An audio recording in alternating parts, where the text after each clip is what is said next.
तो अभी हम पढ़ने वाले हैं कि हम कैसे IUPAC नेम देते हैं एलिमेंट्स को।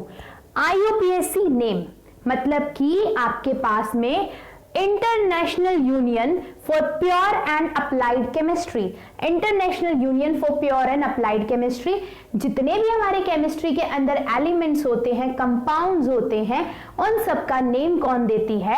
IUPAC। ये कुछ रूल्स बनाती है और उन रूल्स के हिसाब से हम क्या देते हैं? हर एक कंपाउंड को उसका नाम देते हैं या हर एक एलिमेंट को उसका नाम देते हैं। जैसे देखो यहां पर अब हमने ये पढ़ा कि जितने भी हम एलिमेंट्स पीरियोडिक टेबल में पढ़ते हैं, कुछ के तो हमने कॉमन नाम दे दिए थे, भाई जो पहले से चलते आ रहे थे उन्हीं का कॉमन नाम चलता रहा। पर उसके बाद में जो नए एलिमेंट्स डिस्कवर हुए, स्पेशली जो 100 के बाद में हम 118 तक एलिमेंट बोलते हैं ना, तो उनका नाम क्या करा, उनके नाम देने के लिए साइंटिस्ट ने एक रूल बना दिया कि आप इन एलिमेंट्स के नाम इस तरीके से दो ताकि कंफ्यूजन ना हो।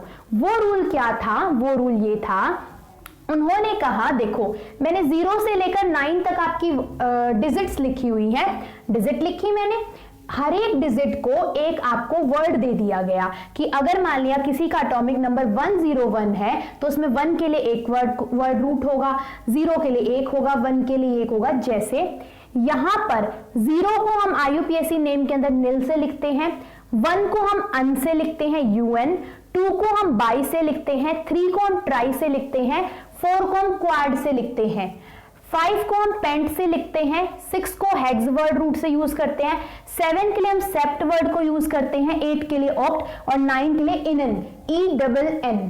ठीक है, ये तो इनके वर्ड रूट हो गए। अब वर्ड रूट देखो, जैसे हम सोडियम लिखते हैं, ये तो इसका क्या हो गया? सिंबल हो गया आपके पास में एक तरीके से, और पूरा नाम हम किसका क्या लिखते हैं? सोडियम, इस तरीके से लिखते हैं। तो जब आप इस तरीके से किसी भी एलिमेंट का पूरा नाम लिखोगे तो हम इन ऊपर वाली लाइन के वर्ड्स का यूज करेंगे, और जब सिंबल लिखोगे तो हम नीचे वाले वर्ड्स जो लिखे हुए हैं इनका यूज करेंगे। जैसे हमारे पास में देखो, मान लिया आपको 101 एक एटॉमिक नंबर का एलिमेंट है, उसका नाम लिखना है। तो देखो 1 को हम किससे लिखते हैं? अन, तो मैंने लिख दिया UN।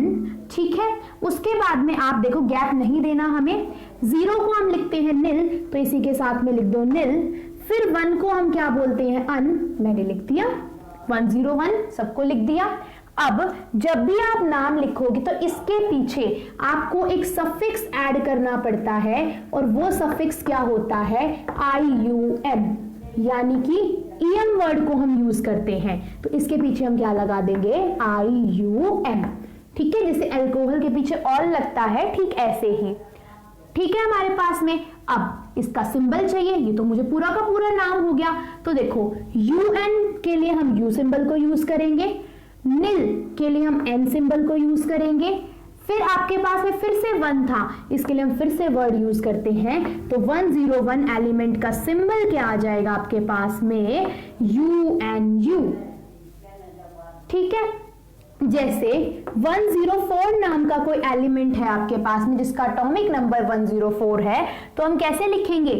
1 को हम लिखेंगे अन से, 0 को हम लिखते हैं निल से, 4 को हम लिखते हैं क्वाड से, तो आप क्वाड लिख दोगे। और जब ये पूरा नाम लिख लो तो इसके पीछे क्या लगाना होता है हमको? EM, तो हमने लगा दिया। अब इसका शॉर्टकट में सिंबल वाइज कैसे लिखेंगे? 1 के लिए क्या सिंबल यूज होता है? N। निल के लिए क्या वर्ड यूज होता है आपका? एक सेकेंड, 1 के लिए U, निल के लिए N, क्वाड को किससे रिप्रेजेंट करते हैं? Q से। तो 104 का सिंबल क्या आ गया? UNQ। तो ऐसे हम इन एलिमेंट्स के नाम लिख सकते हैं। जैसे अगर कोई एलिमेंट है 119, ठीक है, तो या फिर आप चलो 119 नहीं लिखना चाहते, सपोज आप 200 लिखना चाहते हो, 200। यहां तक हम पहुंचे नहीं है वैसे, पर देख लेते हैं। जैसे 2 को हम किससे लिखते हैं? बाई। 0 को हम किससे लिखेंगे? पहला अक्षर छोटा ही आएगा, निल, बाई, निल निल। पीछे हम क्या लगाते हैं? सफिक्स EM, तो मैंने EM लगा दिया। बाई के लिए सिंबल B, निल के लिए N, निल के लिए N, तो ये इसका सिंबल आ गया। आई होप आपको IUPAC नेम्स लिखने आ गए होंगे। ठीक है।